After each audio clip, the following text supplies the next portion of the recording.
जय हिंद। आज हम लोग एसएससी सीएचएसएल का सबसे लेटेस्ट जो था 2023 का सेट को यहाँ पे डिस्कस करेंगे और ये हमारा सेट नंबर 7 है। टोटल जो आपका 36 सेट है और हम इसके 7वें नंबर को डिस्कस करने वाले हैं। चलिए स्टार्ट करते हैं पहले क्वेश्चन से। पहला क्वेश्चन यहाँ पे हो जाएगा, भारत में आयुध अधिनियम किस वर्ष पारित किया गया था? तो ये किया गया था 1959 में किया गया था। भारत में आयुध अधिनियम जो है किस वर्ष पारित किया गया था? तो 1959 में आयुध अधिनियम जो है पारित किया गया था। दूसरा है, सिंधु घाटी सभ्यता के दौरान कौन सा शहर अस्तित्व में था? तो ये था आपका हड़प्पा हो जाएगा। सिंधु घाटी सभ्यता के दौरान कौन सा शहर अस्तित्व में था? तो हड़प्पा इसका करेक्ट आंसर हो जाएगा, हड़प्पा शहर। नेक्स्ट है क्वेश्चन थर्ड कह रहा है, एक यहाँ पे कह रहा है कि तीसरा जो है आपका, एक प्राचीन मार्शल आर्ट है जिसकी उत्पत्ति प्रायद्वीप भारत में योद्धाओं के सैन्य प्रशिक्षण के एक भाग के रूप में किया गया था। तो कलारीपट्टू इसका करेक्ट आंसर हो जाएगा। और कलारीपट्टू है कहाँ का? तो केरला का मार्शल आर्ट है। तो केरला का मार्शल आर्ट फॉर्म को हम कलारीपट्टू कहते हैं। कलारीपट्टू एक प्राचीन मार्शल आर्ट्स है जिसकी उत्पत्ति प्रायद्वीप भारत में योद्धाओं के सैन्य प्रशिक्षण का एक भाग के रूप में हुआ था, कलारीपट्टू। नेक्स्ट है, डेटा ट्रांसमिशन के निम्न में से किस मोड में डेटा का प्रवाह दोनों दिशाओं में होता है लेकिन एक समय में केवल एक ही दिशा में डेटा का प्रवाह हो सकता है? तो ये हो जाएगा हाफ डुप्लेक्स, इसका करेक्ट आंसर हो जाएगा। फुल डुप्लेक्स में दोनों तरफ होता है, हाफ डुप्लेक्स में आपका एक टाइम में एक ही तरफ से हो सकता है। तो यानी ये यूनि डायरेक्शनल होता है, ये आपका बाई डायरेक्शनल होता है। तो ये जो आपका मल्टीप्लेक्स आप पढ़ेंगे वो आपका इंजीनियरिंग डिपार्टमेंट में पढ़ेंगे, ठीक है। तो यहाँ पे जो है हाफ डुप्लेक्स इसका करेक्ट आंसर हो जाएगा। डेटा का प्रभाव एक टाइम में केवल एक ही दिशा में हो सकता है। अब यहाँ पे क्वेश्चन जो आपका रिवर्स रेपो रेट पूछा कि इनमें से कौन सा सही है रिवर्स रेपो रेट। तो यहाँ पे जब बैंक अपना अधिशेष धन आरबीआई में जमा करता है तो आरबीआई उस बैंक को कुछ ब्याज देता है, इस ब्याज को रिवर्स रेपो रेट के नाम से जाना जाता है। तो जो आपका जो बैंक कमर्शियल बैंक होते हैं वो अपना अधिशेष जो आपका आरबीआई में जमा करते हैं और आरबीआई जो आपका रेट देता है, इंटरेस्ट रेट देता है, ब्याज देता है, इंटरेस्ट देता है, उसको हम क्या कहते हैं? इंटरेस्ट रेट का है, उसको हम रिवर्स रेपो रेट कहते हैं। नेक्स्ट है, विश्व का सबसे ऊंचा कौन सा है? तो ये सबसे ऊंचा पठार जो आपका तिब्बत का पठार हो जाएगा। तो इसी को पामेर का पठार भी कह सकते हैं। तो उस विश्व का सबसे ऊंचा पठार कौन सा है? तो तिब्बत का पठार इसका करेक्ट आंसर हो जाएगा। Which of the following musical instrument are solid instrument, इनमें से कौन सा म्यूजिकल इंस्ट्रूमेंट जो है सॉलिड इंस्ट्रूमेंट कहा जाता है? तो आपका घना वाद्य इसका करेक्ट आंसर हो जाएगा। तो घना वाद्य इंस्ट्रूमेंट को हम सॉलिड इंस्ट्रूमेंट के नाम से जानते हैं।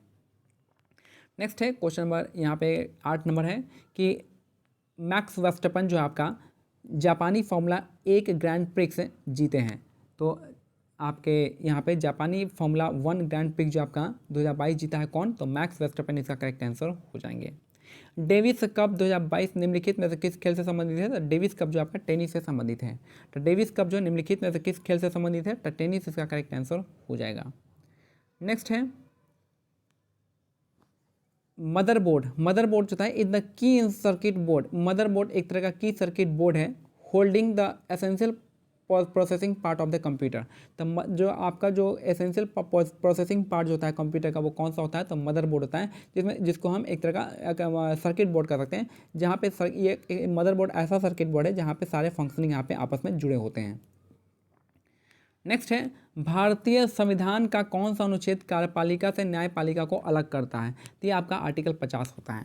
भारतीय संविधान का कौन सा अनुच्छेद जो है कार्यपालिका से न्यायपालिका को अलग करता है? तो आर्टिकल 50 इसका करेक्ट आंसर हो जाएगा। नेक्स्ट है, विश्व बैंक ने भारत के गुजरात राज्य के लिए system reform Endeavour for transform health achievement यानी श्रेष्ठा के लिए मई 2022 में 350 मिलियन अमेरिकी डॉलर की अनुदान सहायता मंजूर की है। यानी श्रेष्ठा योजना के लिए कितना मिला है इसको? 350 मिलियन अमेरिकी डॉलर का अनुदान मिला है। तो यह हो जाएगा विश्व बैंक से। तो गुजरात इसका करेक्ट आंसर हो जाएगा। नेक्स्ट है, नीलिमा कालबेलिया नृत्य करती है, यह किस राज्य का है? तो कालबेलिया आपका राजस्थान का हो जाएगा। कालबेलिया नृत्य कहाँ का है? तो राजस्थान इसका करेक्ट आंसर हो जाएगा। नेक्स्ट है, प्रसिद्ध उपन्यास दुर्गेश नंदनी किसने लिखा है? तो दुर्गेश नंदनी जो आपका बंकिम चंद्र चटर्जी ने लिखा है, या फिर बंकिम चंद्र चटर्जी या फिर चट्टोपाध्याय दोनों कह सकते हैं। तो दुर्गेश नंदनी जो है आपका बंकिम चंद्र चटर्जी ने लिखा है। नेक्स्ट है क्वेश्चन, एक गेंद में 3000 इकाई का संवेग है, यदि गेंद का वेग दोगुना कर दिया जाए तो गेंद का नया संवेग क्या हो जाएगा? तो आपका जस्ट डबल हो जाएगा, ठीक है। अगर हम इसको वेग को दोगुना कर देंगे तो यहाँ पे आपका संवेग भी क्या हो जाएगा? आपका डबल हो जाएगा। तो 6000 इकाई हो जाएगा। नेक्स्ट है which of the following is not a regional frame for east coast of India. तो ये जगह मालाबार कोस्ट, मालाबार कोस्ट है ईस्टर्न का पार्ट नहीं है, वो आपका वेस्टर्न का पार्ट है, ठीक है। तो which of the following is not a regional name for east coast, east coast का पार्ट नहीं है आपका, मालाबार जो है आपका ईस्ट कोस्ट का पार्ट नहीं है। ये केरला कोस्ट को हम मालाबार कोस्ट कहते हैं। तमिलनाडु कोस्ट हो जाएगा, कोरमंडल कोस्ट हो जाएगा, और उत्कल का से आपका ईस्ट साइड में आता है। नेक्स्ट है निम्नलिखित में से कौन सा एक जीवाणु जनित बैक्टीरियल रोग है। तो यहाँ कुष्ठ इसका करेक्ट आंसर हो जाएगा। कुष्ठ एक बैक्टीरियल रोग है, इसका करेक्ट आंसर हो जाएगा। कुष्ठ इसका एक तरह का बैक्टीरियल रोग है। मलेरिया जो है, मलेरिया आपका प्लाज्मोडियम से होता है। इबोला एक वायरस है, और रेबीज भी एक तरह का वायरस है। नेक्स्ट है यहाँ पे रेबीज को हम हाइड्रोफोबिया के नाम से भी जानते हैं। अक्टूबर 2022 में संयुक्त राज्य बहुआयामी निर्धनता सूचकांक यानी मल्टी डायमेंशनल पॉवर्टी इंडेक्स जो है MPI के अनुसार विश्व में सबसे ज़्यादा निर्धन लोग जो है किस देश में है, तो भारत में पाए जाते हैं।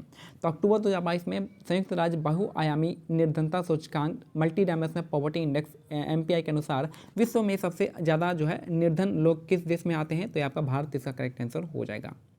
नेक्स्ट है किस कारण का परावर्तित विकिरण से अभिलंब पृष्ठ पर मापा गया कोण है, तब परावर्तन कोण इसका करेक्ट आंसर हो जाएगा। परावर्तन कोण किसी किरण का परावर्तित किरण से अभिलंब पृष्ठ भाग पर किया गया मापा गया कोण होता है परावर्तन कोण, इसका करेक्ट आंसर हो जाएगा। नेक्स्ट है प्रधानमंत्री जन आरोग्य योजना भारत सरकार द्वारा 2018 में सबसे कमजोर वर्ग को स्वास्थ्य सुविधा प्रदान करने के लिए शुरू किया गया महत्वाकांक्षी कार्यक्रम है। तो प्रधानमंत्री जन आरोग्य योजना भारत सरकार द्वारा 2018 में सबसे कमजोर वर्गों को स्वास्थ्य सुविधा प्रदान करने के लिए शुरू किया गया महत्वाकांक्षी कार्यक्रम है। नेक्स्ट है निम्नलिखित में से किसने अजीज खुमार एक वाइन डिस्टिलर शराब बनाने और बेचने वाला ऊंचे प्रशासनिक पदों पर बैठाया था, तो ये मोहम्मद तुगलक इसका करेक्ट आंसर हो जाएगा। फिर से देखिए यहाँ पे कि निम्नलिखित में से किसने अजीज खुमार एक वाइन डिस्टिलर के ऊंचे प्रशासनिक पद पर बैठाया था, तो मोहम्मद तुगलक ने बैठाया था। नेक्स्ट है सितंबर 2022 में लॉन्च किए गए जल दूत एप्लीकेशन का उपयोग जो है ग्राम रोजगार सहायक द्वारा आपका कुएं के जल स्तर को मापने के लिए किया जाता है। तो जलदूत एप्लीकेशन जो आपका किसके लिए, तो ग्राम रोजगार सहायक द्वारा ये था आपका कुएं के जल स्तर को मापने के लिए किया जाता है जलदूत ऐप, मिनिस्ट्री ऑफ जल शक्ति मंत्रालय। नेक्स्ट है अंबाला के सुंदरवन तक का मैदान लगभग 1800 किलोमीटर तक फैला है, लेकिन इसकी ढाल में गिरावट मुश्किल से 300 मीटर की है। तो अंबाला से सुंदरवन तक का मैदान लगभग 1800 किलोमीटर तक फैला है, लेकिन इसके ढाल में जो आपका गिरावट जो आपका 300 मीटर की ही है। नेक्स्ट है भारत का सबसे ऊंचा शिखर निम्नलिखित में से कौन सा है, तो सबसे ऊंचा जो है भारत का कंचनजंगा है। इन सब में कंचनजंगा है, ठीक है। तो इन सब में सबसे बड़ा जो है ऊंचा जो है कंचनजंगा, इसका करेक्ट आंसर हो जाएगा। और लास्ट यहाँ पे हो जाएगा आखिरी क्वेश्चन यहाँ पे अक्टूबर 2022 में चंद्रयान 2 द्वारा पहली बार चंद्रमा पर निम्नलिखित में से किस पदार्थ के बहुआयत में उपस्थिति का पता चला है, तो सोडियम इसका करेक्ट आंसर हो जाएगा। तो अक्टूबर 2022 में चंद्रयान 2 द्वारा पहली बार चंद्रमा पर निम्नलिखित में से किस पदार्थ की बहुतायत में उपस्थिति का पता चला है, तो सोडियम इसका करेक्ट आंसर हो जाएगा।